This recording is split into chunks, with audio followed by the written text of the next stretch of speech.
All right. Hi, everyone. My name is Rama Shah. I use the pronouns she, her, and hers.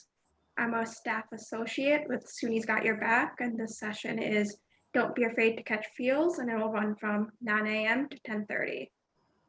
Before we begin, just a few quick notes about today's session. As you probably know, all the sessions are being recorded, and the recording will be sent out to all registrants after the session. Closed captioning is also available if you need it. While we're disappointed that we're unable to be in person with everyone, we're hoping that we can increase participation among registrants with a few ways. So first, there's a Q&A. So during the presentation, you can submit your questions here, and we will share them with the presenters. Panelists might not be able to answer every question during the presentation, but we'll try to answer as many as we can. Also, you can use the hashtag SUNY Spectrum or tag the SUNY's Got Your Back account to share your thoughts and experiences as we begin our last day of Spectrum. And finally, there's a Facebook workplace group. In an effort to create an ongoing dialogue and a greater sense of community, we've created this Facebook workspace group for all the attendees. You can use this space to share your thoughts and engage in conversations with people all over the country and Canada. And you can share what you thought about today and better ways to support our students during these times. And if you haven't been added to the group yet and you want to join, you can email spectrum@suny.edu and we'll be able to help you get added to the group. And with that, I'm pleased to welcome Josie McPherson, who's formally convening today's session. Hello, my name is Josie McPherson, and I use the pronouns she, her, hers. I'm the director of system advocacy with the New York State Coalition Against Sexual Assault. I'm pleased to formally introduce today's speaker, Laura Luciano. Laura Luciano uses pronouns she, her, hers.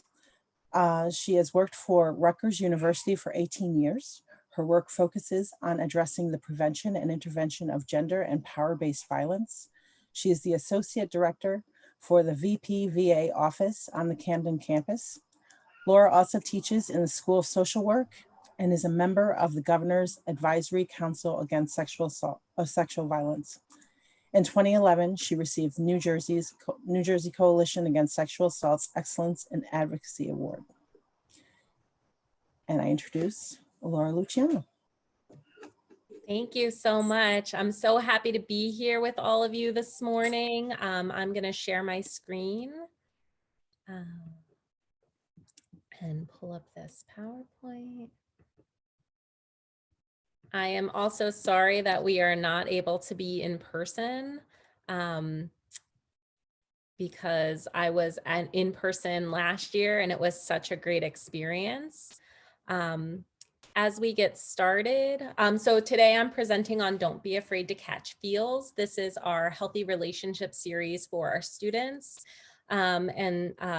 Before we get started, I just want to honor the land that I'm sitting on in Hamilton, New Jersey, in my home. Hamilton was originally land of Opsagami Indians who were part of the Lenni Lenape tribe. And I acknowledge that I raise my children, I learn and work on this land, and I acknowledge that all education happens on tribal and stolen land. So to get started, just want to give you a little bit of a background about Rutgers Camden and kind of how we came to develop this healthy relationship series. The Rutgers University has 4 campuses, actually. Most people think of the Flagstaff campus, which is a very large campus that's within the Big Ten. I am on the Rutgers Camden campus. That is the South Jersey campus, located about 10 minutes from Philadelphia. And we have about 7,000 to 8,000 students, the majority of which are commuting onto our campus either from their home or living off campus. A large percentage of our students are first generation college students, as well as low socioeconomic status students. And we have about 900, on a typical year, we have about 900 residential beds. During COVID, we have about 200 students living on, and the majority of our students who are living within residence are international students, as well as our students who are housing insecure or have aged out of foster care, students who would otherwise be homeless if they didn't have campus residence. So that's a little bit about our institution. Our Violence Prevention and Victim Assistance Office, or VPVA office, has 2 professional staff, myself as the associate director. We have weird titles. I run that office. We report up through student affairs, and a program coordinator. We also utilize peer educators in many of our programs. However, we do not utilize peer educators in our Healthy Relationship series, and we can talk a little bit about kind of why that is in a little bit. This picture is some of our peer educators at an event. We did a volleyball tailgate where they had educational information and some games that you would typically associate with tailgating, but they had a bystander intervention twist to them. So that's that picture. I'm going to talk a little bit about kind of how we got to create this program and the why. Obviously, dating and domestic violence are a social issue. There's national data that we drew from. There's campus data in the form of our data that comes from EverFi, from our online module, as well as our campus climate survey. And then we also looked at client data. So obviously, dating and domestic violence is a public health issue. There are long-term implications. We know that dating and domestic violence is impacting students prior to and during their educational time with us on campus. And there is a need to focus on primary prevention or stopping the violence before it starts, and creating a culture where this is not acceptable. I'm going to breeze through this because I'm hopeful that most of you have an understanding about what the data looks like and why we might be focusing on domestic or dating violence on campus. If you are kind of in need of a 101 in terms of information, I would encourage you all to reach out to your local providers or to the people on campus that are doing this work. So our national data tells us that about 1 in 4 women experience some form of intimate partner violence in their lifetime, and about 1 in 9 men have that experience. That nearly half of all college women and 1/3 of college men report experience abuse or controlling behaviors within dating relationships. We know that intimate partner violence is most common against women between the ages of 18 and 24. So for those of us who are working with traditional age students, we may kind of have an understanding of that. We know that the research that's focused on, right, and we have to remember that research is largely still heteronormative, right, that we have very minimal research about how this impacts the LGBTQ community. But what the national research is telling us right now is that about 43% of lesbian women have an experience with sexual or physical violence by an intimate partner, that 61% of bisexual women have this experience, which is, I think, the highest rates that we see, and that about 26% of gay men have this experience. About 37% of bisexual men have this experience, and that about 66% of female stalking victims report stalking by a current or former intimate partner. So, right, it's important to consider stalking as it intersects with dating and domestic violence, right? Stalking is not always related to IPV, but is often related to IPV. And most of the research indicates that that is the most dangerous form of stalking, is when it's being perpetrated by a current or former partner. All right, the homicide rates are higher, the lethality rates, the chance of physical violence much higher, right? They know much more about the person. So there's a lot of kind of risk factors there. So that's the national data. When we look at what's happening on our campus, and our campus climate survey is called the I Speak survey, that was conducted in 2016. We are actually just about to deploy our second campus climate survey in October. Wish us luck, because I don't know. Last time we did it, we were not virtual, so we'll see how that goes. But what we found from that data, this is statistically significant data. We found that about 1 in 5 of our undergraduate women have an experience of sexual violence during their time on our campus, and that our students who were living within our residence hall, as well as our LGBTQ students, were at the highest risk to have experiences of sexual violence while a student. We also found that about 49% of our students, this included our student veterans, our LGBTQ students, and other minority students, were having experiences with trauma prior to arriving on our campus. This wasn't it was vague, right? Trauma, we use the term trauma. We gave examples of what trauma meant. So it wasn't specifically related to interpersonal violence or intimate partner violence. However, many indicated that they either witnessed or experienced domestic violence in their homes growing up or when they were in high school. I think that's also important to consider as we're creating educational content for our students. We also found, this is probably not any different, you know, I will say that most of the campus climate surveys I've looked at across the country have been kind of within a range. Rutgers was really no different in terms of our statistics. So this is probably not surprising that the majority of our students reported telling a friend or a peer about the experiences that they were having. So not necessarily coming to professional staff for assistance or support, but going to each other. Then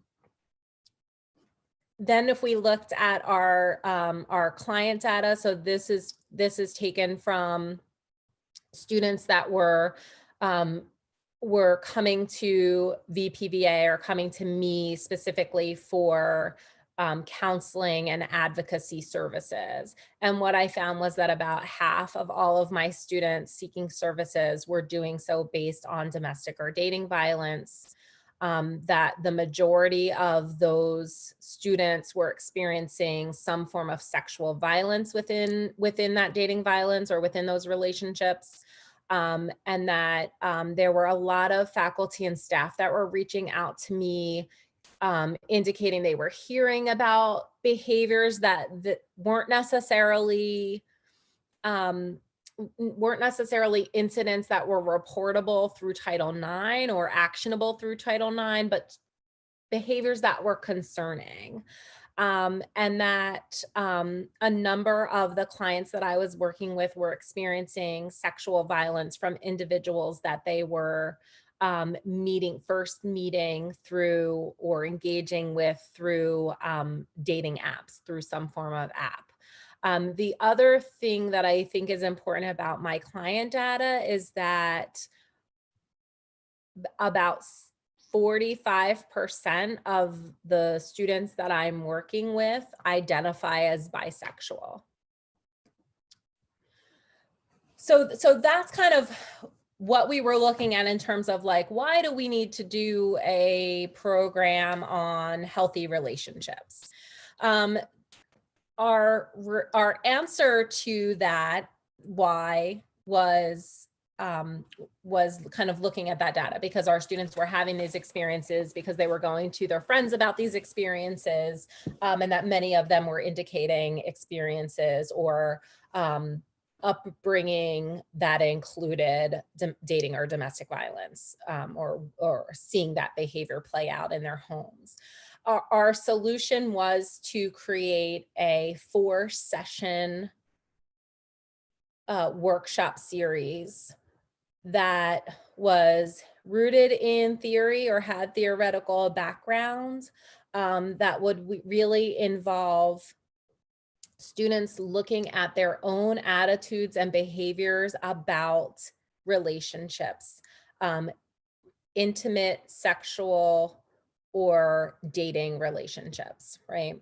And that we really wanted to focus on the individual level, and give them tools that they could then utilize within relationships. We created 4 sessions. Each of the sessions identifies a different area or a different time period within a relationship that we thought was important to talk about. And we'll go through what those are in a few minutes.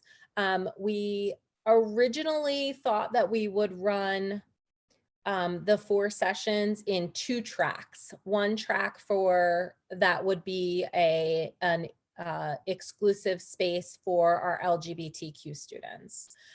That did not work on our campus for a multitude of reasons, including how we marketed it, that we had students that were just like kind of coming to whatever fit in their schedule. So they weren't necessarily honoring that exclusive space. So we kind of scrapped that and we started doing the series twice a year. So we run it in the fall semester and then again in the spring semester, one of the sessions per kind of week or month, how we break it down. We also found that collaborating with other campus offices or departments was super helpful in getting attendance, particularly because we were trying to ask students to come to all 4 sessions if they were able to do that. So we actually partnered with our honors college. On our campus, our honors college students have to attend a certain amount of programming on campus.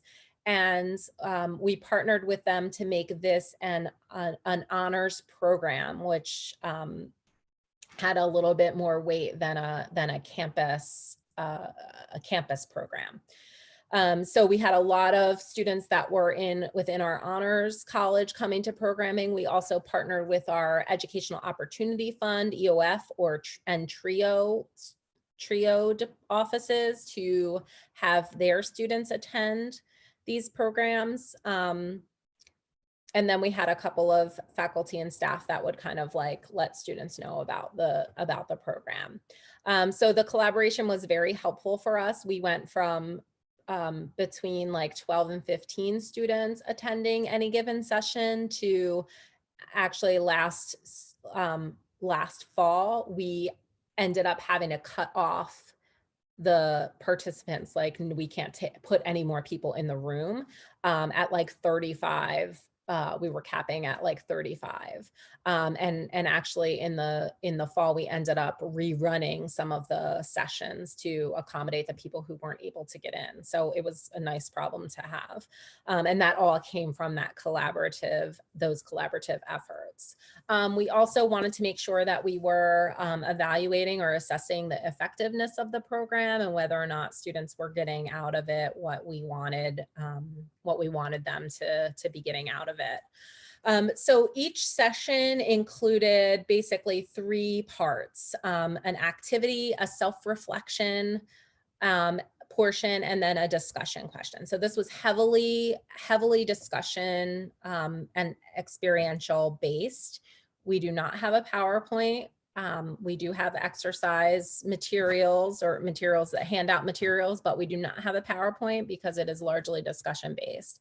I do have a facilitation guide that I'm happy to send anybody who's interested in it at the end. If you feel like this is something that you could use on your campus, I'm happy to share that. But it's largely, the discussion goes where the discussion goes. We just have kind of points that we want to make sure that we're addressing within each session. So I'm going to go over a little bit about the theoretical understanding. We pretty much look at 3 theories as we were putting this together, and the way in which we wanted to present to our students. The first is feminist theory, and when I say feminist theory, I want to, I'm more focused on the counseling theory, feminist-based counseling theory, which talks about equality within relationships and learning from each other, not experts teaching students, but that we're gonna sit in community and learn from each other. The second theory that we look at is social learning theory, that individuals learn behavior from modeling and consuming information about behavior. So, what did they learn in their family of origin? What do we learn from mass media about relationships and how to be in relationships and how to act in relationships? And then finally, we really wanted to develop something that would be within the primary prevention models or the primary prevention focus. And that is why we created a multi-session approach. If you think about the spectrum of the spectrum of violence, or the spectrum of prevention, we're sitting in that individual and relationship level. and really wanted to focus on stopping behavior before it starts. So, right, for those of you who do primary prevention programming, you know that like you're not necessarily even mentioning dating violence or domestic violence, that we're really talking about behaviors, and talking about those, you know, positive or healthy behaviors. And then we feel strongly about peer education. And while we didn't want our peer educators facilitating these discussions, we wanted to allow for peer education through the discussion and activities.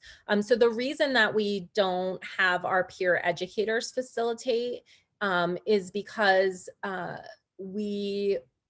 because it's discussion based driven, that we never know kind of what's going to come up in a session. And so we didn't want our peer educators to be caught off guard with any comments or questions. And we also wanted the ability to, if someone was triggered and needed to talk to an advocate, that there would be there would be a facilitator that would be able to step out and talk with that person. And our peer educators are not advocates. They are strictly doing awareness and prevention programming.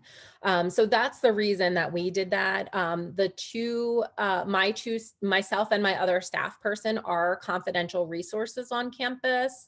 So if there was a disclosure, we were able to still maintain that confidentiality. So if you are going to bring this program to your campus, that's something to consider, kind of who is going to be the facilitator and whether or not they are confidential. And I'm not suggesting that if you're not confidential, you can't facilitate this program, but I just think that people need to know that in advance, because we did have situations in which people were disclosing experiences within the programs.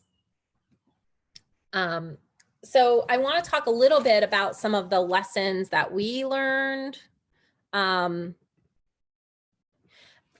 throughout this. And we've been facilitating the Healthy Relationship series for almost 2 years now. So we've kind of changed things and shifted our understanding along the way. The first was using recognizable, relevant, and themed titles and activities. So we started with some different titles of the individual workshops, and we changed those over time to be kind of pop culture references for our students, and they really that really resonated with them. So certainly if something works on your campus, you know, you should go with that. We used kind of song and pop culture references. In terms of marketing, we started out kind of marketing all 4 sessions on one flyer. And that did not work. So we got to a point where we were marketing the individual sessions and doing a heavy push the day of the session. So we would have our peer educators go out into the campus center and hand out little quarter page little flyers that said that this is an example that you're seeing on the screen, that, you know, come to the campus center, or come to Armitage at this time. We're going to have food. It's free lunch, and come have a conversation with us about healthy relationships. And that worked much better. I already talked about the collaboration. We do use incentives, and we did use incentives. Our incentives were that this catered lunch, obviously that's going to change. And I'll talk about kind of the impact of COVID and remote learning on this, but we did have a budget for catered lunch for this. And we chose lunch because on our campus, we have a free period, which kind of is like a lunchtime. in which we were doing this program. It's an hour block of time on Monday through Friday. So we were doing this during that free period, and there are a few things about the free period that we are competing with a lot of programs because we're a largely commuter campus. Students are not hanging around after their classes to come to nighttime, evening or nighttime programming. It's just, that does not happen on my campus. So we had to do it within the day. And so we were competing with a lot of other events and activities.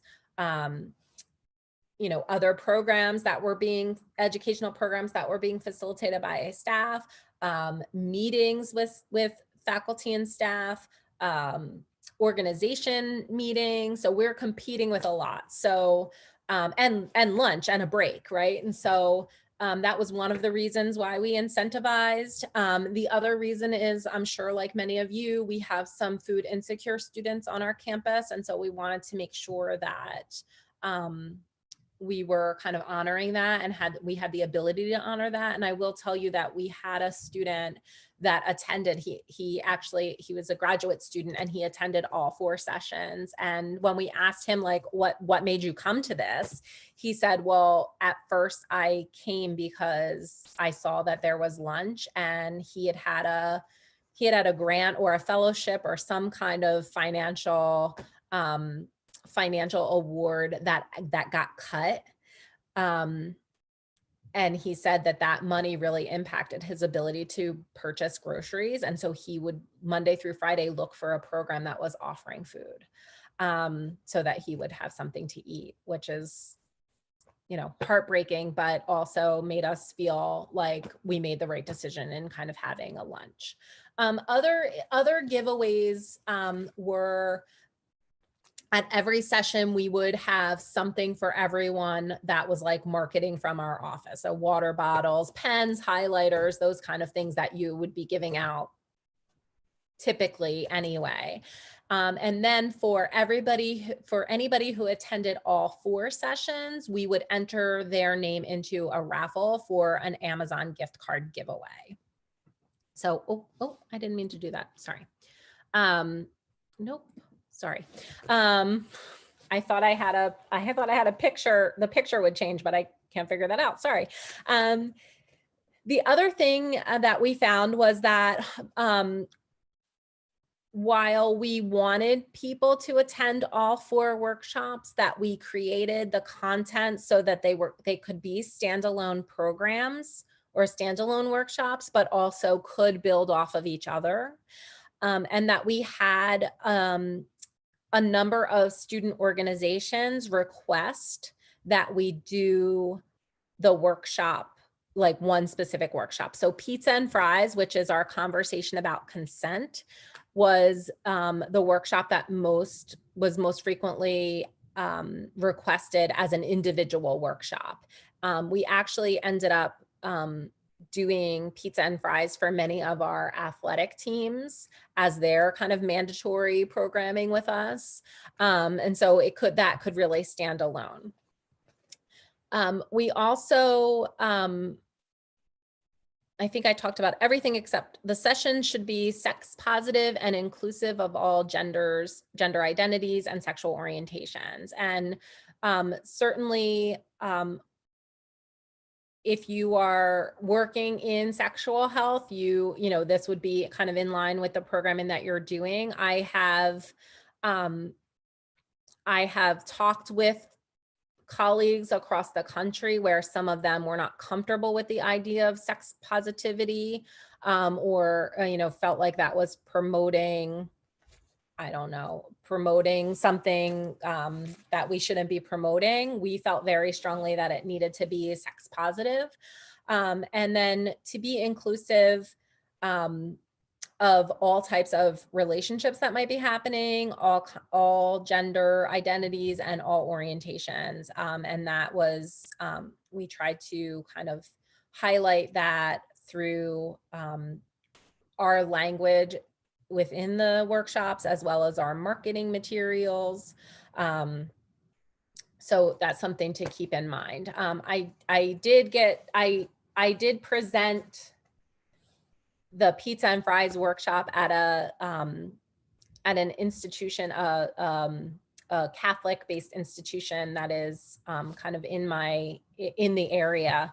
I knew a staff person that was working there, and she asked me to come in and do this program. And some other staff attended, and they were really upset with me and gave me a firm talking to afterwards because because of the way in which I talked about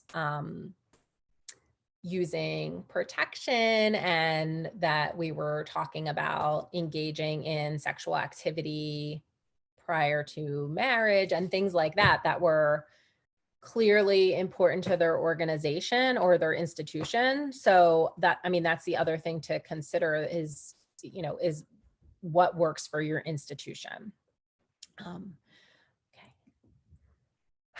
We also did an evaluation, and an evaluation was an important part for us. So at the end of each session, we have an evaluation. It's a old-fashioned pen and paper evaluation that's specific to the content of the individual workshop.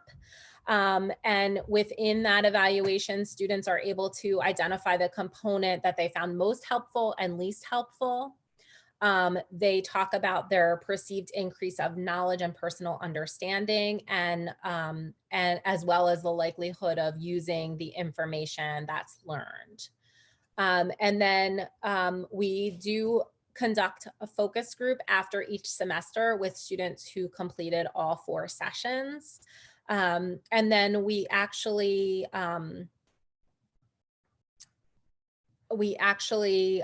put together a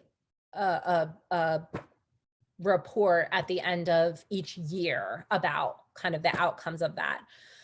We are working with researchers to do a study to determine whether this is actually effective in primary prevention and changing attitudes and behaviors.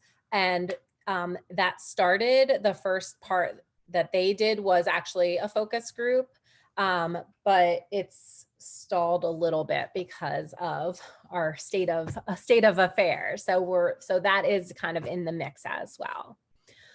What I will tell you is if you, the facilitation guide has the evaluation that we use that you could easily just print out and also use yourselves. The other way that we keep track keep track of who's attending and also kind of use for reports that we have to provide is our campus uses in an Engage app where we can physically check students in through an app. So we can see kind of who's participating, whether or not they're repeating or whether or not they're attending multiple sessions. And that was a way for us to share with our community, for our campus partners, if they had students that were attending as part of another program like the Honors College, that I could export them the list, and then they could see which of their students actually attended and give them the credit for attending. So I don't know if maybe I'm going to pause here and see if there are any questions. If you have any questions, you can go ahead and pop that in the Q&A.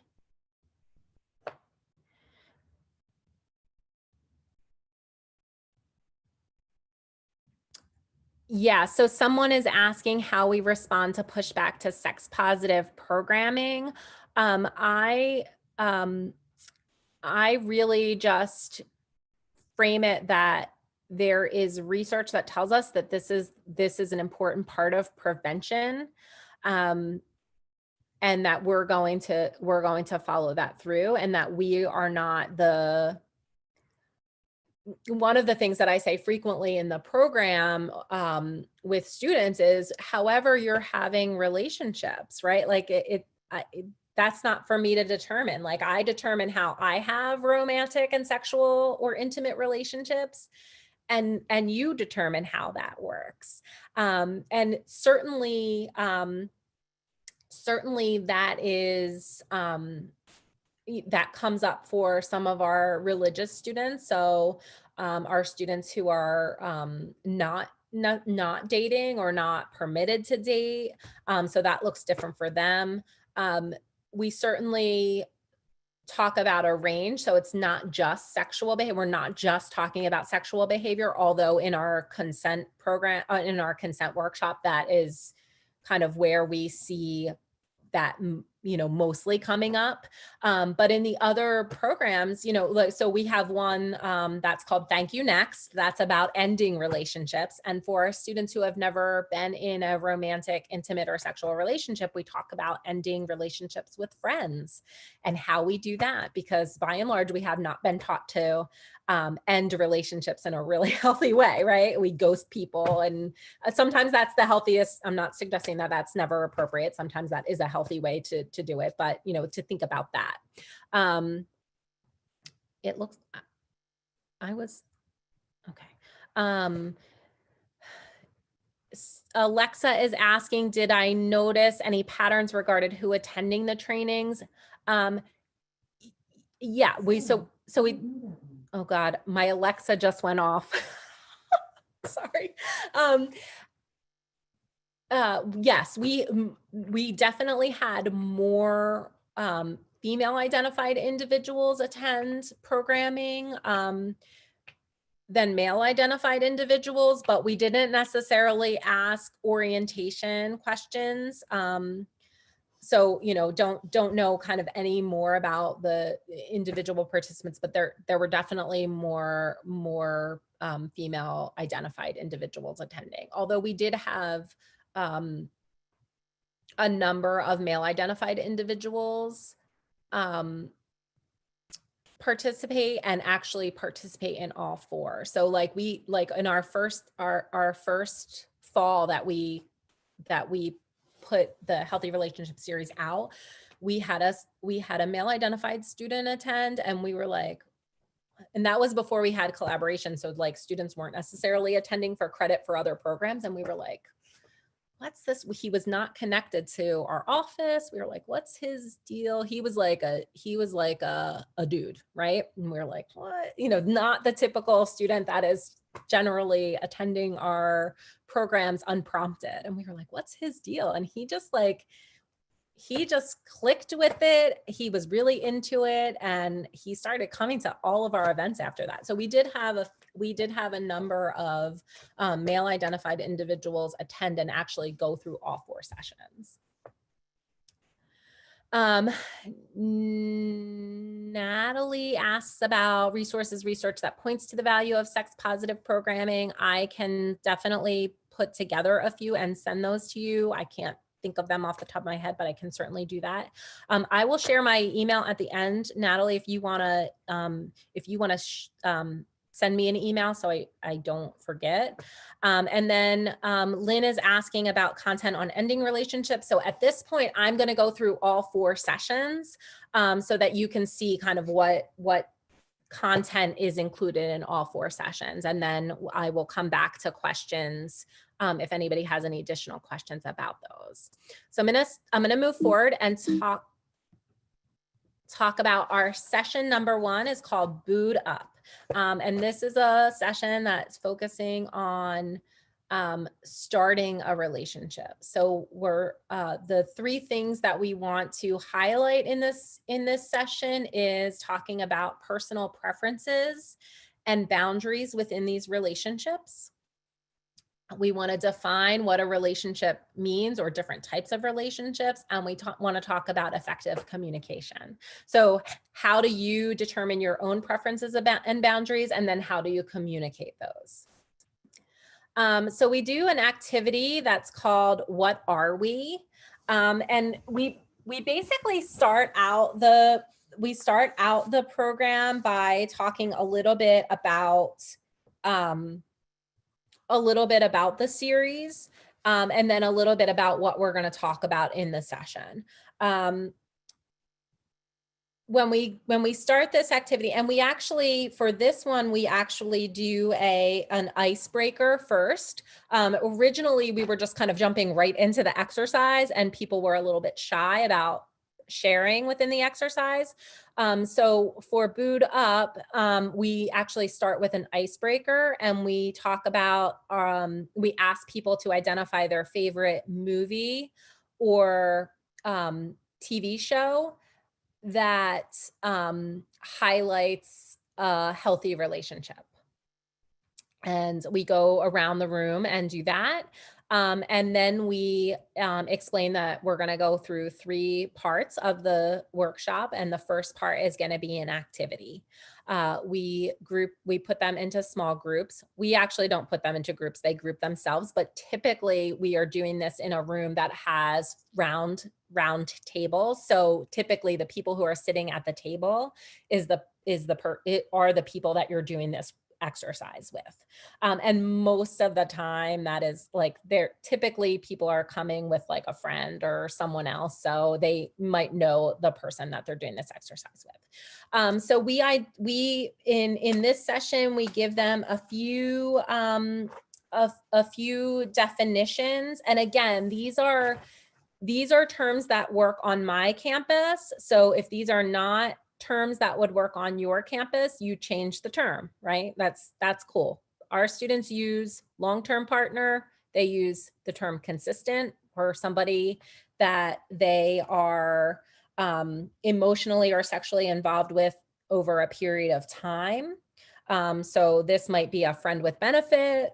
This might be someone you're quote unquote talking to, right? Casual or hookup is kind of a one-time. This might be a one-time person or a person where you have no commitment to. It's very casual. And then a long-term or committed partner is someone that you have discussed commitment with, and that you're having that this is a longer period of time that you've been emotionally or sexually involved with this person. And then we also talk about kind of our working definition of hookup, which is, that slang term that refers to engaging in some level of intimate or physical sexual activity, right? So we don't talk about relationships. We don't talk about these 3 relationships as like building on each other. We don't talk about only being engaged in one of them at a time, right? We just talk about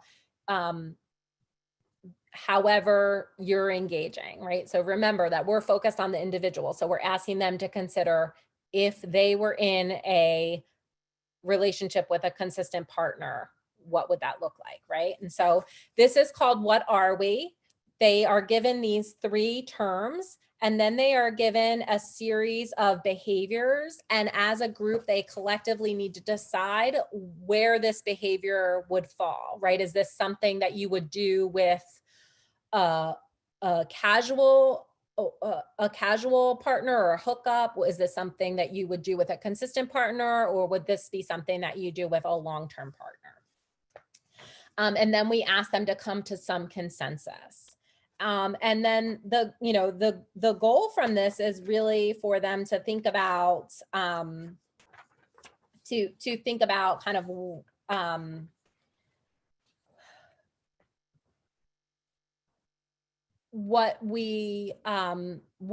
how we determine things based on behavior and not necessarily on conversations, right?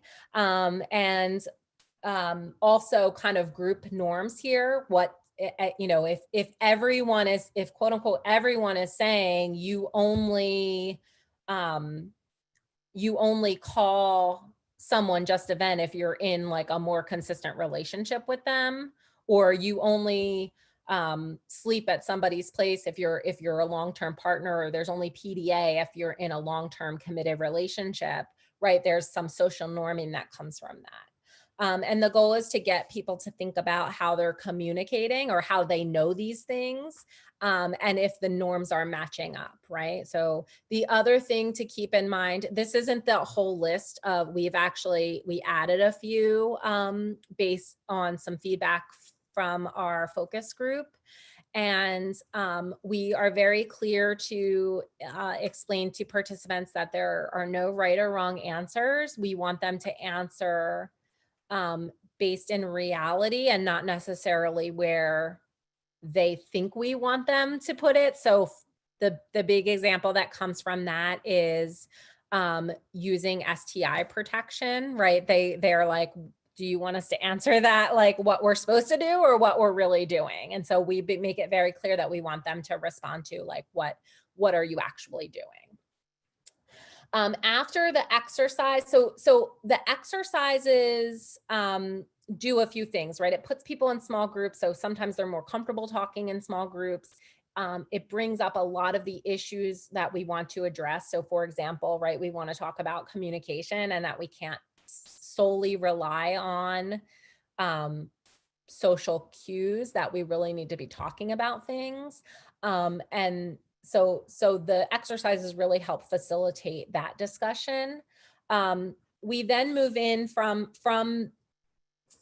this, we typically move into the discussion questions. And the discussion questions are, we pose these questions and then we ask them to share. In the discussion questions, and I haven't listed the discussion questions here, but they are in the facilitation guide. So in the discussion questions, we're asking about how we meet people and how we determine what kind of relationship we want to have with a person. How do you communicate your wants and needs to that person?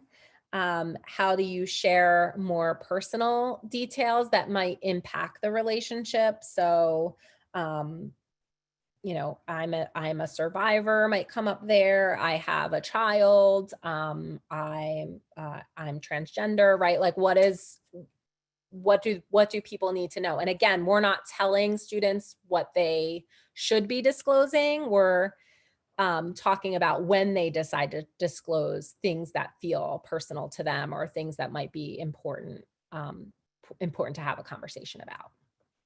And we also ask about the difficulties, right? Have there been difficulties in disclosing, and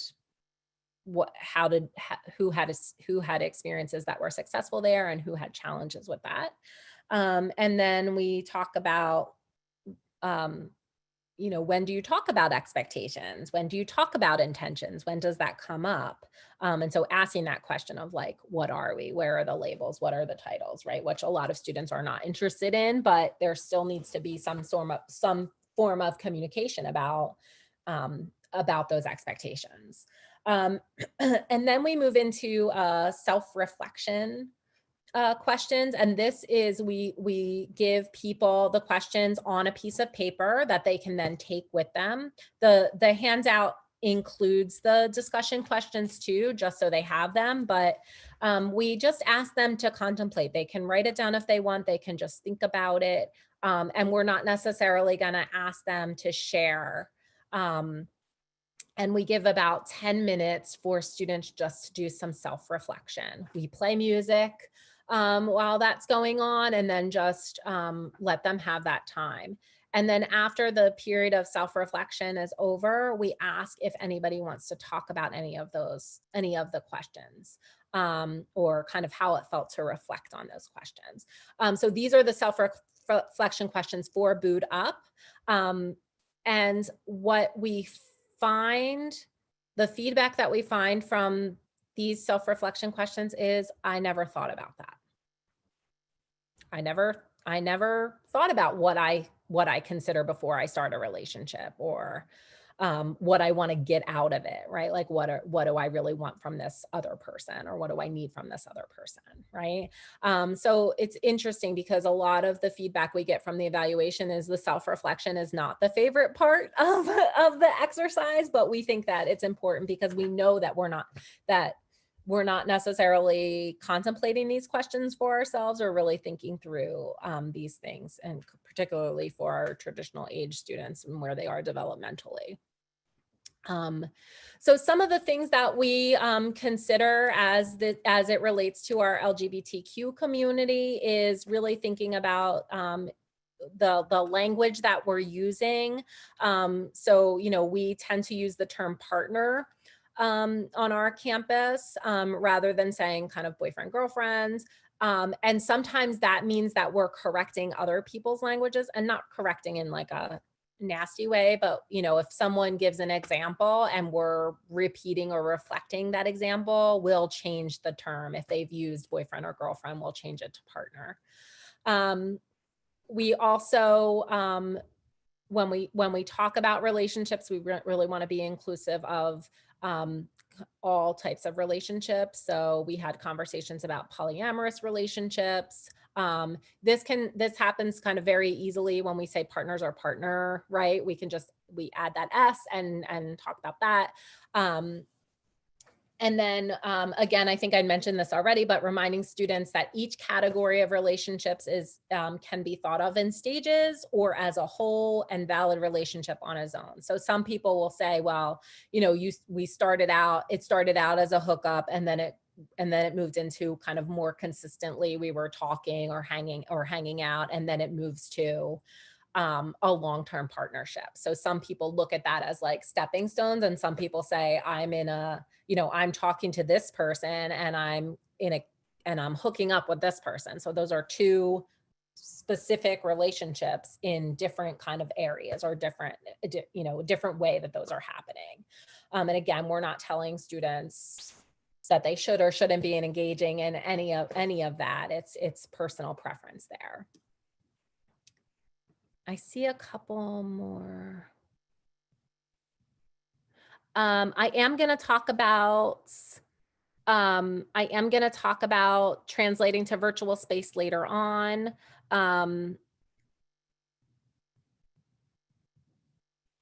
In terms of, tell me if I didn't answer the polyamorous relationship question. In terms of genitalia, I mean, we don't necessarily talk about specific sexual acts. We say sexual activity. And again, remember that this is individual. We're asking for individual reflection. And so this is students determining what sexual activity means to them, if anything, right? Because we also have to address our asexual students or abstinent students, right? Our asexual students are our students who are abstinent because of religion or et cetera, right? And so that's something that we're not necessarily defining for them. So the other thing to remember is that we're directing the discussion in terms of as it's happening through the questions, but not necessarily giving instruction. So someone asked about how we're addressing sex positivity with trans folks. We're not specifically giving specific feedback. We're talking about engaging in sexual activity as a positive thing rather than you shouldn't be doing this, right?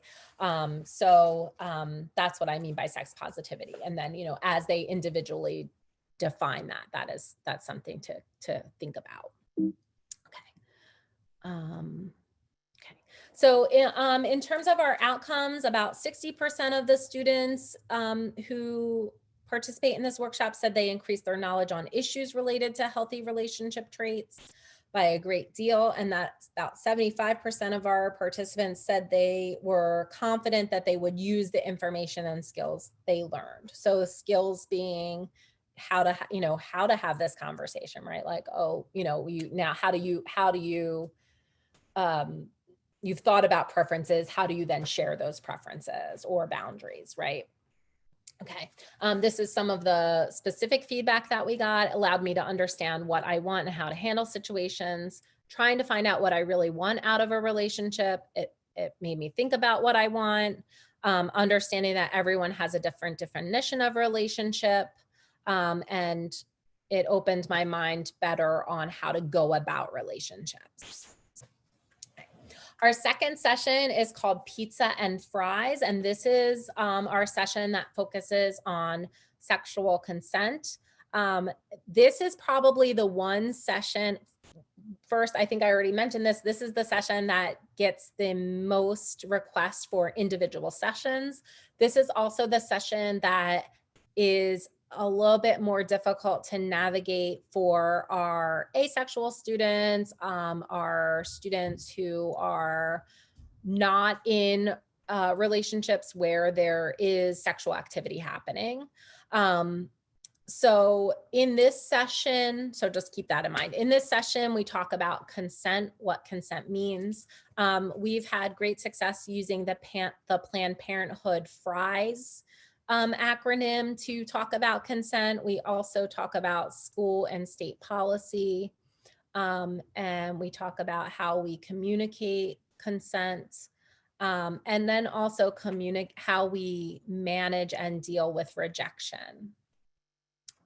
In terms of rejection and dealing with rejection, I have taken a lot of understanding about kind of how to talk about rejection from my colleague, Jean Simmelfort, who created a program called Rolling with Rejection to really help people consider how they accept rejection in a way that doesn't harm the other person, right?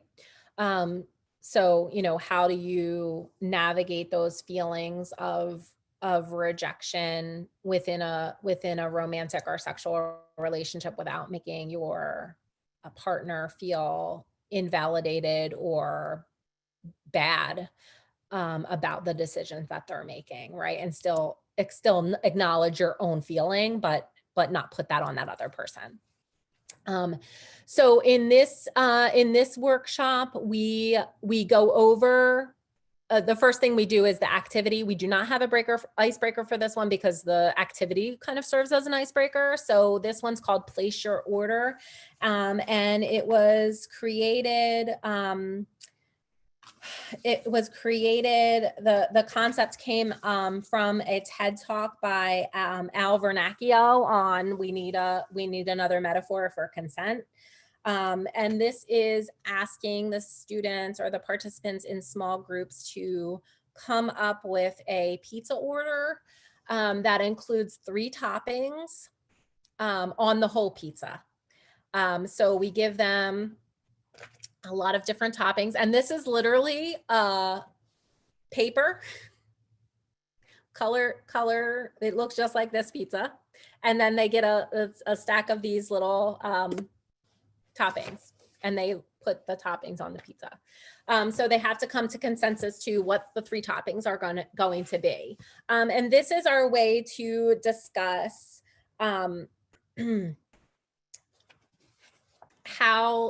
how you communicate consent and how you ensure that you have consent to activity, right? And one of the things that I found is that, you know, many of our state laws and our school policies talk about affirmative consent being verbal consent, and absolutely 100% we need verbal consent. We also know that there's a lot more nuance in relationships, right? And an activity that's happening that oh, sorry, I set an alarm so I wouldn't run out of time. That we know that we communicate consent more than in a verbal way. So our body language, the way in which our intonation, things like that, that consent and how we communicate consent might look different when we are in a long-term relationship versus if it is a one-time hookup, right? And so we wanted to really get people talking about how other ways that we know or don't know, right, when we're concerned about consent. The other issue that I have with only focusing on verbal consent is that I can say, yeah, okay, and that's doesn't necessarily mean yes, right? And so we wanted to really address those nuances. So this activity brings up a lot of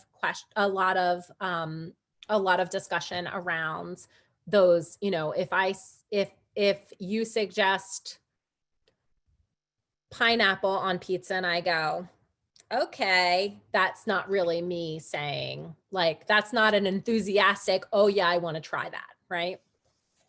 So that's the intention of this workshop. Then we move into self-reflection and discussion questions. So what does consent look like, right? At the National Sexual Assault Conference last August, September, I went to a session and someone said, consent is in the body and you have to feel it in the body, right? And that really resonated with me, that it's not just about verbal, but it's about how we feel. And this, again, with sex positivity, we want there to be enthusiasm, right? If you're participating in sexual activity, we want everybody that's participating to be excited about it, right? And to feel good about it. And so these are the questions that we're asking to kind of elicit that. And you can see kind of we talk about boundaries. How do you communicate what you're into and what your boundaries are? When do you communicate about that? You know, verbal affirmation is important, but how else can you tell if you have consent? And like, you know, what do you do if you don't think you have consent, or what do you do if you're unsure, right? So we talk about those, like, how do you have that conversation? What disclosures need to happen? And what I will tell you is we did this workshop for a group of high school students who were attending an LGBTQ high school summit on our campus, and we were asked to participate. We were asked to facilitate this discussion with them, and they blew me away. First of all, they said that most of their information was coming from YouTube and other social media. That's where they were getting their information about sexual activity. They were bringing up things that I never even considered, and they were bringing up terms. This is like when, you know, like that just the reminder that we need to work with students as our collaborators, right? Rather than teaching. I go back to that feminist theory, right? Like they're giving me information and I'm giving them information, because they were bringing up things and I was leaning over to my like younger colleague and being like, what's that term mean? What is that? And she was like, I don't know, right? So we were learning things from them as they were going. The high school students are the ones that brought up gender dysphoria, right? So they were thinking of this and wanting to make sure that they were checking in with partners specifically around sexual activity. That's not something that I had kind of thought about or contemplated as I was putting together this workshop. So again, kind of we want to make sure that we're thinking about those. We're thinking about here are students who are asexual or abstinent, and that there still needs to be education and communication around consent and around sexual consent, even if you're asexual or abstinent, right? I mean, and hopefully at this point, but I found from the high school summit that this is not necessarily true, that people are getting kind of ongoing conversations around consent kind of prior to college. This tends to be our most liked session. About 70% of the participants felt like they got a increased understanding, and 89% of them said they were going to use the information and skills they learned. Made consent clear and simple, helped me realize I don't owe anyone anything and shouldn't feel guilty for saying no. Like, yes. Consent is more than a yes. It taught me the true meaning of consent, helped me understand the importance of consensual sex, Demonstrating respect for your partner's no includes affirmation and validation. So like, yes, this is everything we wanted for them to get. We also, you know, if there's lack of conversation in this, there's a lot of other activities or exercises you can use to garner that. So there's a couple of YouTube videos. I love the one from, I can't remember what university, but it's called Cycling Through Consent. That's like great and inclusive. My colleague used to talk about riding a roller coaster. Like if you were at an amusement park with your friends and all day you were talking about riding this great new roller coaster, and then you got up to the point where you were about to get on, and one of your friends was like really nervous and indicating that they maybe were rethinking riding this roller coaster. What would you do? Right. And so kind of trying to break it down into ways that seem kind of less scary than talking about it in terms of sexual activity. The third session is called Thank You Next. And this is all focused on ending a relationship. This, I will say, is probably the session that has the most conversation around unhealthy behaviors. Like throughout the other sessions, we are really highlighting healthy behaviors, healthy ways to go about these situations. This one brings up a lot of unhealthy behaviors, and mostly from the discussion. We talk about deal breaker behaviors in this, healthy partnership traits, unanticipated reactions, and self-care in this. The activity, and this one we actually do an icebreaker to start, and we ask people who their favorite celebrity couple is, just to get them, just to think about like, where are we, who are we aspiring to be, right? Like who are our hashtag couple goals, right? Then we move into the activity, which is called Make Up the Breakup. This activity includes pairing people up. We don't pair them. We ask them to pair up with somebody, and then we ask each of them to consider what their ideal breakup would be. If they were going to be broken up with by a friend, by an intimate partner, a romantic partner, a sexual partner, what would they want that to look like? And then we actually ask them to role play it with that other person. So we have the participant who has their ideal breakup, and they are going to role play the breakup with this other person. The other person is given a cue card that tells them how to react. And this is the way we want to address like unhealthy reactions or just challenging reactions. So the reactions include crying, stony silence, agreement, like, yes, we need to end this, anger, pleading, and they role play that out. And then we ask them to switch. And so the purpose of this is to really get them to practice how to end relationships, because we have a tendency not to do that well in general. We also talk about safety here, and when it is when the safest decision is to ghost somebody, or how to do that.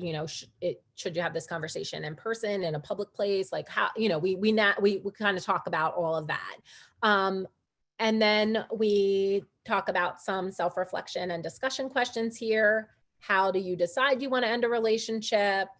How do you actually do it? How do you prepare and care for yourself during that process? Where do you find support?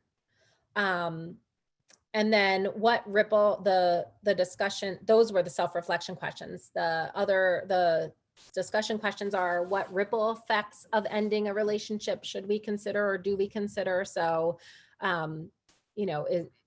is this person going to out me if I'm not out? If we're in a close-knit community, what does that look like? We see this a lot with friendships, and like if we have shared friends, what's going to happen? I'm on a small campus, so am I going to see this person all over the place if they are also a member of the campus community, right? And so these are some of the things we ask them to talk about. I will tell you that they hate the role playing. This is their least favorite activity. I think it's because role play is uncomfortable and we don't necessarily think about it. Or we don't necessarily want to think about how we would do this. We don't even want to do it when we have to do it, right? So it is like their least favorite one. We're not changing it because I think it's important to practice. Especially when things are uncomfortable, right? But we still had pretty good outcomes in terms of students saying they increased their knowledge and they felt like they would use the skills. I think that I alluded to kind of this consideration of individuals in certain communities might feel pressure to stay with someone because of the close-knitness of the community or fear of outing, things like that. And then we know that our LGBTQ students might have access to fewer resources for self-care and support, that they might not be getting that from their family of origin or from other people that maybe our hetero students might be able to go to, right? And so just, being mindful of that on the campus and, in how we talk about that. So some of the feedback we got is communication is key. I realized some things I should have acknowledged sooner.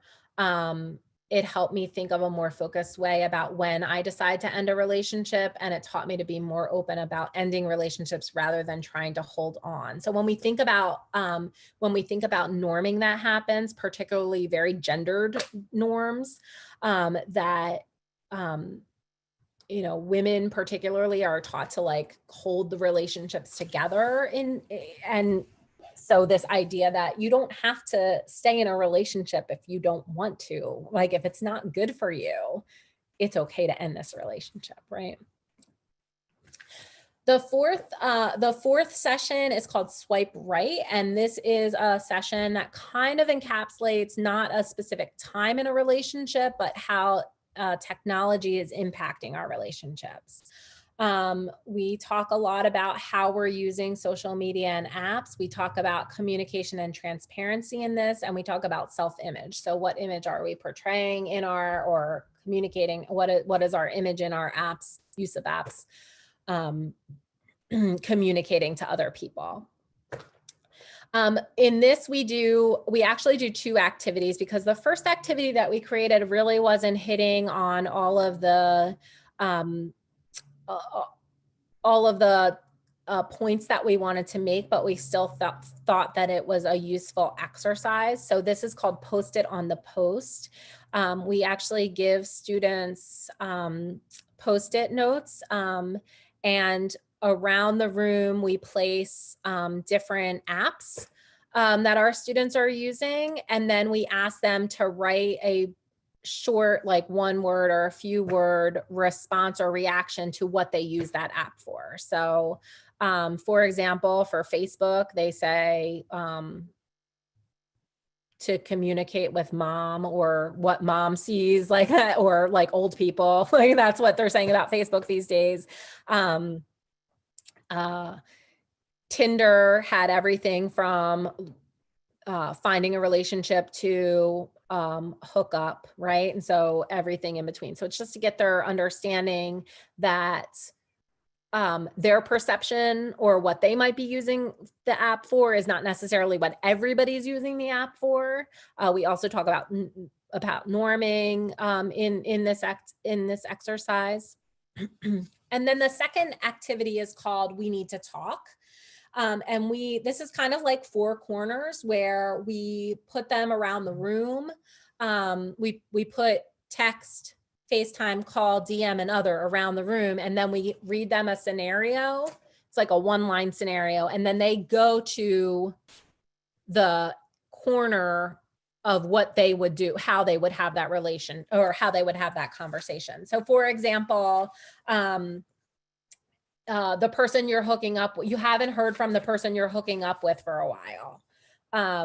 Would you text them? Would you FaceTime them or Duo? Would you call them? Would you DM them or something else, right? And then we asked them to kind of discuss kind of how they got to that. So the idea is kind of communicating in different situations. So some of the other, there are 5 that we go through. One is you just got the results of your STI testing and you want to share your status with your sexual partners. We don't say it was good news or bad, you know, it was good news for you or bad news for you. We just say you got a status update. How would you have that conversation? One of your friends hasn't been answering your messages and you want to check in and see what's up, right? And so we made it and intentionally made it not just about romantic or intimate relationships. We made it about varying different kind of relationships. You need to have a difficult conversation with your romantic partner, right? Well, how would you do that? And then we talk about, you know, why they chose to do it the way that they did. Some of the things that come up in this is like, I'm in a long distance relationship, so I can't be face-to-face with the person. So we use FaceTime all the time, or we use, you know, what we use Skype, right? Whatever it is. And the other often includes, we didn't want to make a face-to-face option exclusively because it was focused on technology, but the other, like, oftentimes students will be like, well, that's a conversation where you sit down with a person one-on-one, like face-to-face physically, right? So that would be in that other category. Some of and this brings up a lot of the discussion questions that we're already covering. What are the pros of using technology? What are the challenges? What dating apps are we using? What are we using them for? How do we communicate intention? And this specifically came up for me with a student I had a number of students that I was working with in terms of counseling and advocacy who had experienced sexual assault from someone that they had met on a dating app. And one of my clients in particular really was looking for a long-term relationship and was kind of getting, I think, tricked into meeting up with these people who had no intention of being in a relationship with her, right? And so the difficulty that she was having in understanding that not everybody was using the app with the same intention that she was, or the same reason she was. And that certainly comes up in that activity posted on the post, that we see, you know, there are different people saying like, you know, I met my long-term partner on Tinder or Grindr, and other people saying, I only use that for, you know, to F, right? So, you know, it's really kind of thinking about that. Some of the things, to consider, right? Students, you're using a variety of apps. I have a really hard time keeping up. They're using, you know, just when I'm like, okay, I'm comfortable with this app or used to this app, that it changes, right?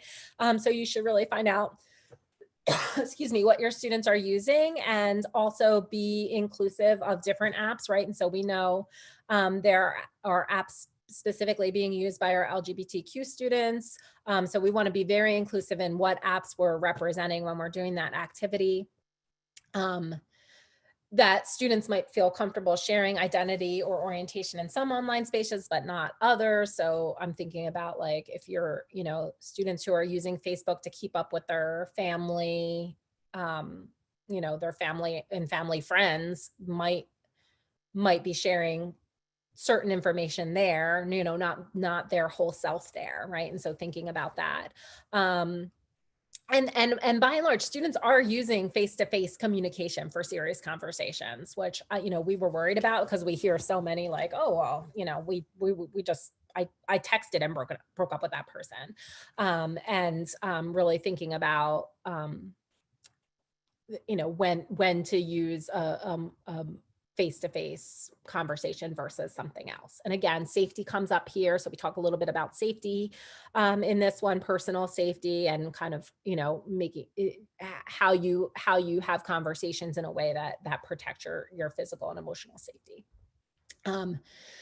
Again, pretty high return in terms of increased knowledge and potential for using the information and skills.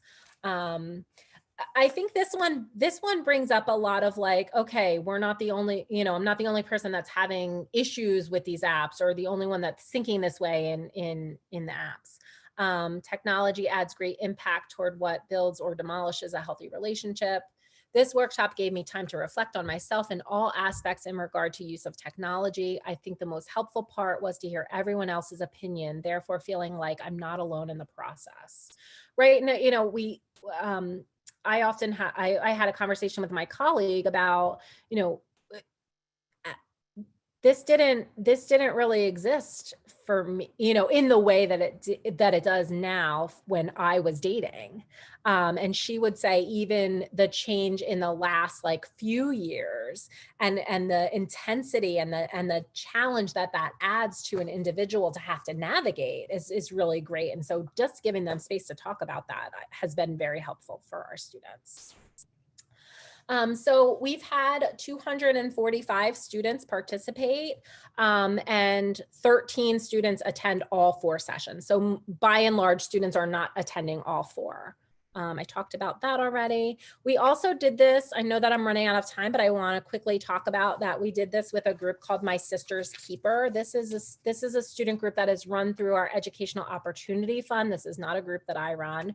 They are female identified students who are considered to be at risk for a number of things, and they have specialized programming. So they actually meet weekly throughout the semester, and I was asked to do the full series with them. So you can see these are the women who completed. This kind of changed the dynamic of the workshop a little bit because they were a smaller group. They were already connected, so there was already an established sense of trust among them and of openness. This was much more discussion based. So there were times when like we wouldn't even get to the activity, or like we would be rushing to get through the activity because they were just really very talkative. There were a lot of disclosures with this group, and so that's something to consider. And you can see kind of what they said. Learning to deal with conflict, learned other ways to communicate no and speak up when I'm uncomfortable. I mean, I almost every person there were so many disclosures in these groups of things that they had experienced or witnessed. So it definitely changed the dynamic and was a really amazing experience. I mentioned that we did a focus group. This is a student who was in a long distance relationship. So she would call her partner and talk about what the workshop was. So she was basically giving him the content and going over the workshop with him after she went through it. We had a couple go through the workshop. We didn't know they were a couple until the end, and actually he participated in the focus group. She did not participate in the focus group, but he said it confirmed that we're in a healthy relationships. We do a lot of things correctly, and it made us want to work on things.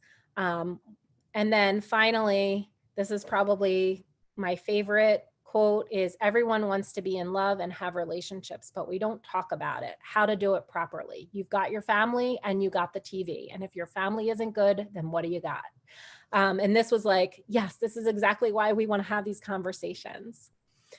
So somebody mentioned kind of the impact of going remote, just the impact of COVID. We did not finish our spring sessions because of COVID. And I think that when you're doing anti-violence work, you really have to think about a few things as you're doing virtual programming, right? What kind of space do students have and privacy do students have? The difficulty of the content. And that, you know, many of us are feeling the collective trauma due to this pandemic. So what kind of programming do we want to be doing? I mean, I had people who were like, we should do a documentary watch and show this documentary. And I'm like, I don't want to, now is not the time to be showing a documentary that needs trigger warnings or content warnings when people are struggling with other stuff, right? And so I am working on converting it to web-based. I'm struggling a little bit with how to do the activities remotely. So I am working on that. So that's kind of what's coming up for me. So I want to pause because I know I just have a few minutes and I want to answer any questions that we have. What I will say is, I want, if this is something that's interesting to you and you think it'll work on your campus, you should use it. If you make any changes to it, we want to know about it. And if you use it, please give us credit, and then if you're interested in the facilitation guide, you can contact me. I won't share it widely because we like to keep track of who's requesting it. So if we do make changes, we can send them. So I don't know if there are any burning questions.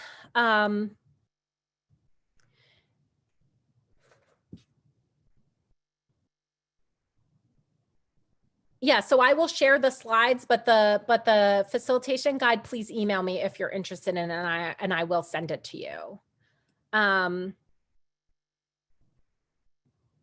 I agree that, talking about any form of physical contact should have an element of consent. So certainly talking about hugging and things like that are really important. And we do, that's how we're kind of expanding this. We're not just talking about sexual activity. We're talking about any kind of intimate contact, right?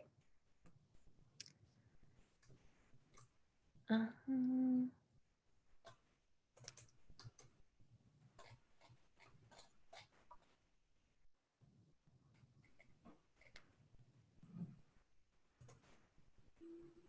think I'm sorry if I didn't answer all the questions, but I think that I did. So I'm going to be quiet now and I'm going to go back to that in case anybody needs my.